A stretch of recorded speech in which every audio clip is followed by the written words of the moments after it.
এই আলুটা কেটে নিয়েছি ভাজার জন্যে, ঢেঁড়স দিয়ে ভাজা করব। আর এই দেখো বড় বড় করে ঢেঁড়স কেটে দিলাম, এত বড় বড় করে ভাজা করব। কেন ছোট ছোট মুখে লাগে না, ওই জন্যে ঢেঁড়সটা আগে একটু জলে দিয়ে নিয়েছি, ভালো করে ধুয়ে নিয়েছি, নাইলে ও তেল তো ঢেঁড়সের দেয়। এরকম বড় বড় ঢেঁড়স ভাজা হবে আলু দিয়ে, আর এটা সোয়াবিনের তরকারি হবে। আর এ দেখো পটল ভাজা হবে, পটলটা ছাড়াই দেখো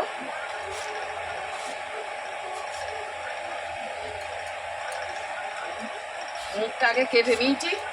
আজকে সোয়াবিন রান্না হবে, ঢেঁড়স আলু ভাজা হবে, আর ডাল হবে।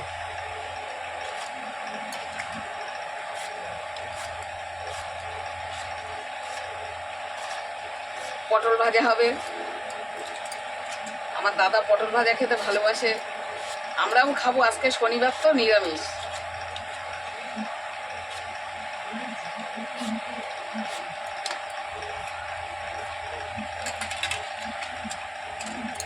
তাহলে বন্ধুরা দেখো, এবার রান্না শুরু করে দিয়েছি।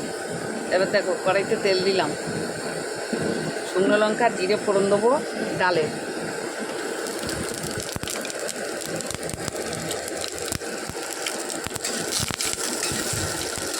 এসবের জোর হয়ে গেছে বুঝলে, গরম লাগছে, তারপর ফ্যানটাও চালিয়ে দিয়েছি।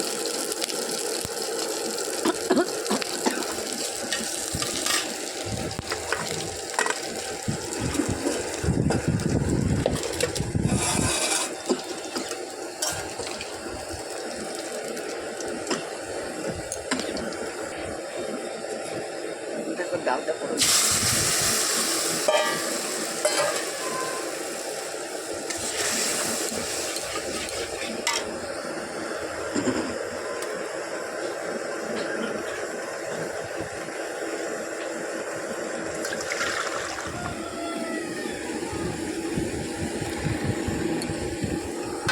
ডালটা আমার হয়ে গেছে। কড়াইতে একটু জল দেবো, কড়াইটা দিয়ে নেবো।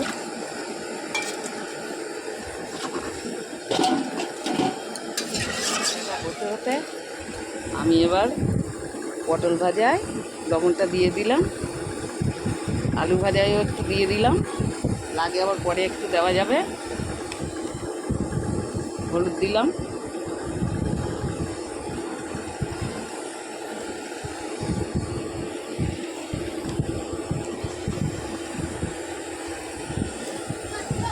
এবার হলুদটা লবণটা একটু মাখিয়ে নিই।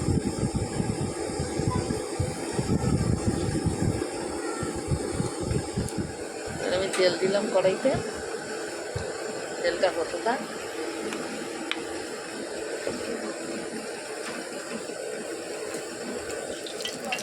তেলটা হয়ে গেছে, এবারে পটল দিয়ে দিচ্ছি।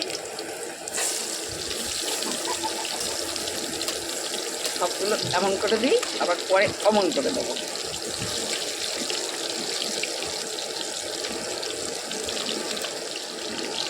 এবার একটু ঢেকে দিই, ভাপে ভাপে হয়ে যাবে।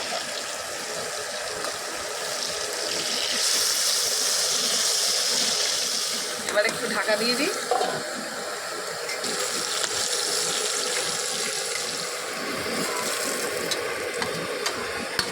পটল ভাজাটা হয়ে গেল, এবার আমি আলু আর ঢেঁড়সটা দিয়ে দেবো। দেখুন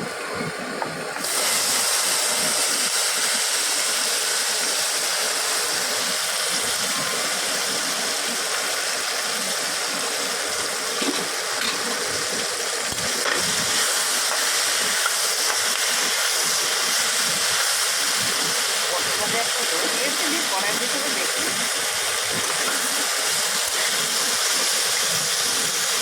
একটু ঢেকে দিই, তাড়াতাড়ি হয়ে যাবে। এবার এটা ঢেঁড়স ভাজাটা হয়ে গেছে, এবার এটা নামিয়ে দেবো।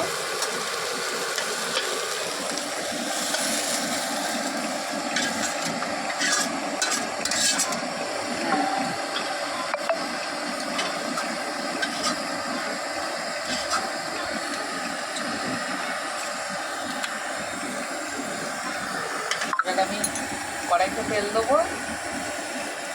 এইবার এই সোয়াবিনের এটা হলো ধনের গুঁড়ো, জিরের গুঁড়ো, কাঁচা লঙ্কা, লঙ্কার গুঁড়ো, আদা নিয়েছি একটু ঘষে, আর এটা দেবো তেলের উপরে। আলুটা এই, আর সোয়াবিনটা এই যে, আর এই টমেটো একটা ঘষে দেবো, একটা পিস করা আছে ছোটো ছোটো করে কেটে নিয়েছি, ওইটা দেবো। দেখুন এইগুলো দিলাম তেলে।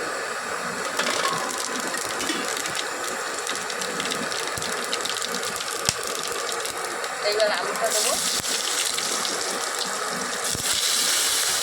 আজকে একটা নতুন ধরন মতন করে করলাম, দেখি কেমন হয়। মনে ভাবছি ভালো হবে, কেন আগে একদিনকে করেছিলাম, খুব ভালো লেগেছে।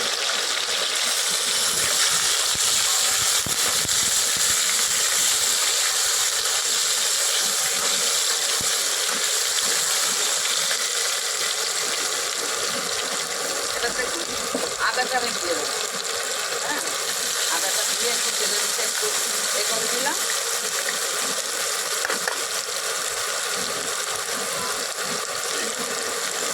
নাহলে কাঁচা আদা গন্ধ করে দেবো, তো ওই জন্য একটুখানি তেলের দিকে নাড়িয়ে নেব। আলু ভাজে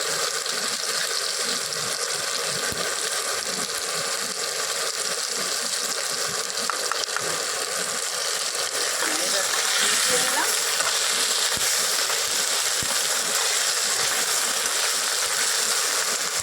এবার আমি এই টমেটোটা দেবো।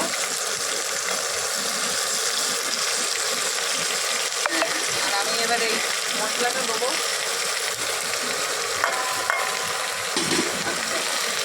এই লবণ দিলাম পরিমাণ মতন, বুঝে শুনে। হলুদ দিলাম।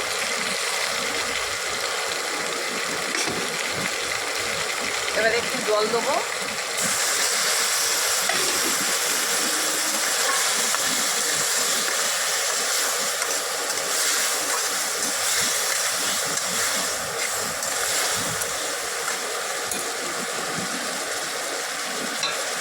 এবার সোয়াবিনটা দিয়ে দেবো, কষানো হয়ে যাবে একসাথে।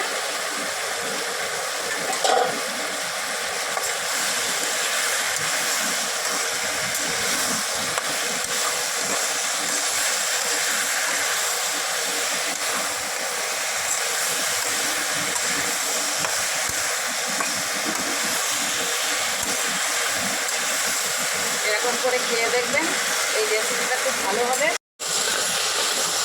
সোয়াবিনটা কষানো হয়ে আসছে।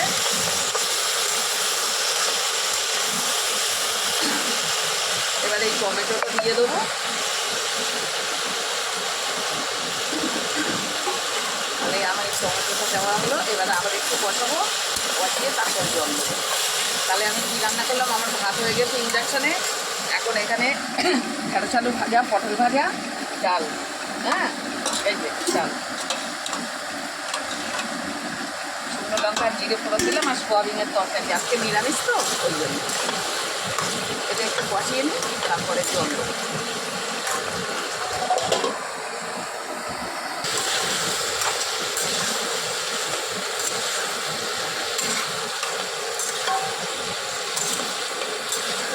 আজকে সোয়াবিনটা খেতে দারুণ লাগবে।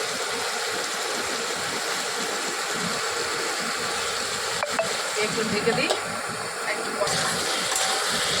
কষানোটা হয়ে যাচ্ছে। এবার দেখো আমি তেলের ভিতরে একটুখানি চিনি দেবো, কালারটা আসার জন্য। হ্যাঁ, একটুখানি চিনি দেবো। আগে দিলে কালো হয়ে যেত, তো ওই জন্য আমি পরে দিলাম, তাহলে কালো হবে না, কালারটা বেশ লাল আসবে, ওই জন্য।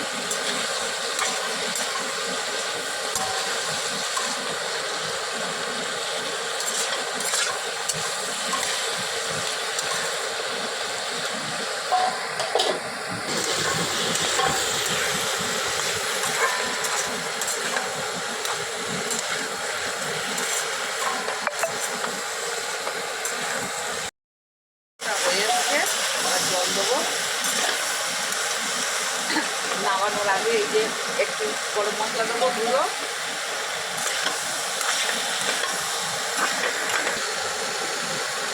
এবারে একটু গরম মশলা দেবো, দিলে কষানোটার সময় দিলে হেভি টেস্ট হবে, আর দিতে হবে না।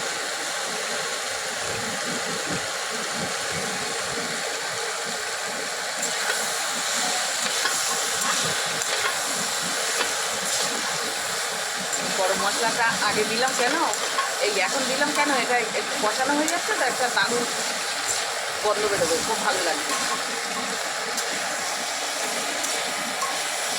জল দিয়ে দেবো।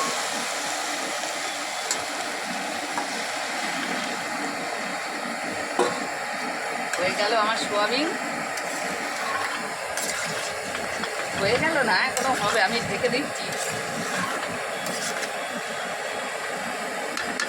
এবার আমার সোয়াবিনটা হয়ে গেছে, এবার আমি ঢেলে নেবো। বেশ গামাকা গামাকা হয়েছে, রসা রসা মতন।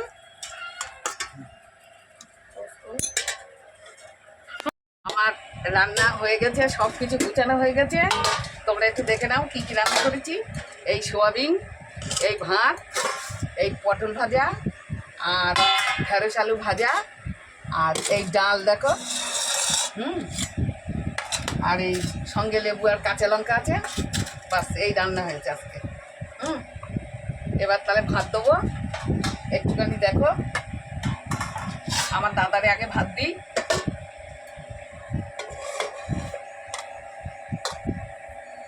দাদা অল্প ভাত খায়, বেশি ভাত খায় না।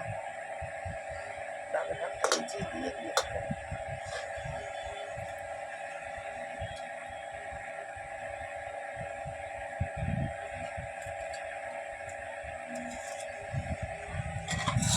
এই ভাতটা দিলাম। তারপর ডাল দেবো, বাছি নিয়ে আসি একটুখানি।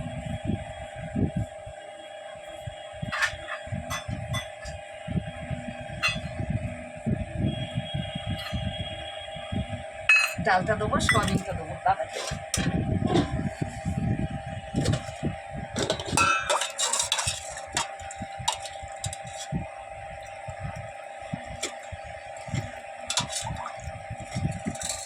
এই ডাল দিলাম, এবার দাদাকে একটু সোয়াবিন দিই।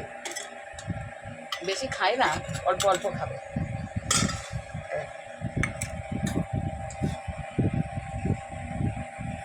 ও পটল ভাজা দিইনি এখনো, এই যে পটল ভাজা।